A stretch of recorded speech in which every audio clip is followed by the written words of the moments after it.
ওম নমঃ ভগবতে বাসুদেব। জয় শ্রীকৃষ্ণ। রাধে রাধে। বন্ধুরা, 2026 সালটা আপনার জীবন বদলে দিতে পারে, কিন্তু মাত্র এই 60টি কাজ না করলে 2025-এর মতোই কেটে যাবে।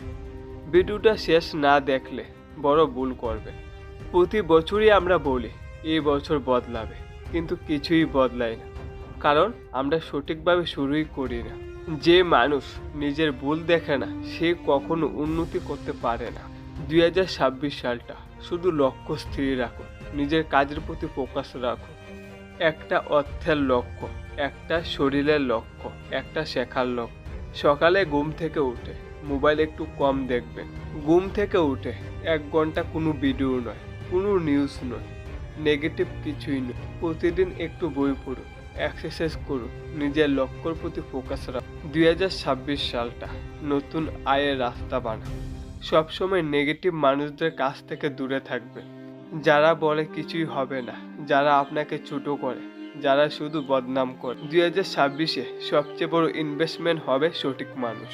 প্রতিদিন 1% উন্নতি বুঝে দিনে 1% ভালো হলেই বছরে আপনি অনেক লেভেলে উন্নতি করবেন। উদাহরণস্বরূপ 10 মিনিট বই পড়া, 10 মিনিট স্কিল, 10 মিনিট শরীর চর্চা।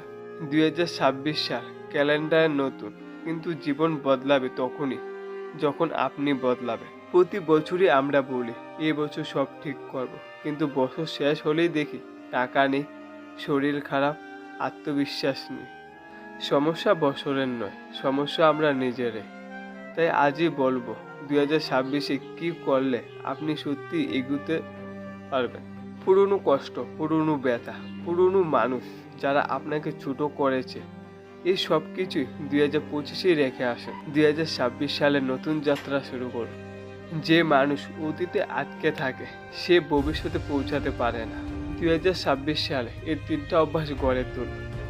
আর্থিক লক্ষ্য, শরীর ও স্বাস্থ্যের প্রতি দেয়া, নিজের স্কিলের উপর ফোকাস করা।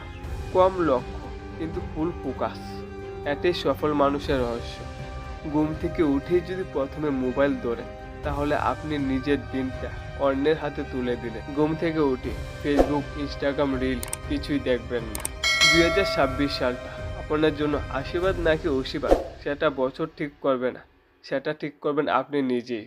আজ থেকে শুরু করুন আগামী বছর এই সময়ের জন্য আপনি নিজেকে নিয়ে গর্ব করতে পারেন। লাইক, শেয়ার এবং সাবস্ক্রাইব করে আমার পাশে থাকুন। ধন্যবাদ।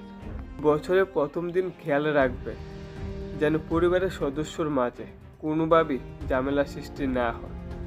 যেখানে শান্তি সেখানে মা লক্ষ্মীর কৃপা।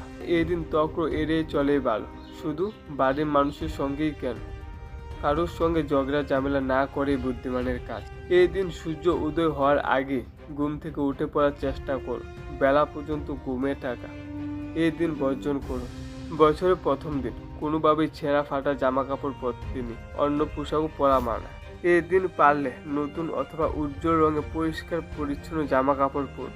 এই দিন টাকা ধার দেওয়া বা নেওয়া কোনোটাই করতে নেই। কোনো বড় লেনদেন যদি করা থাকে তাহলে আগে করে নিন বা তারপরেও করতে পারে। বছরের প্রথম দিনটা আর্থিক লেনদেন না করে ভালো বলে মনে করা হয়। এই দিন বাড়ি কোনোভাবেই অন্ধকার করে রাখতে নেই, বিশেষ করে বাড়ির ঈশান কোণে একটা ছোট আলো সবসময় জ্বালিয়ে রাখতে হয়। বন্ধুরা, আমার এই ভিডিওটা যদি ভালো লেগে থাকে তাহলে লাইক এবং সাবস্ক্রাইব করে আমার পাশে থাকবে। ধন্যবাদ।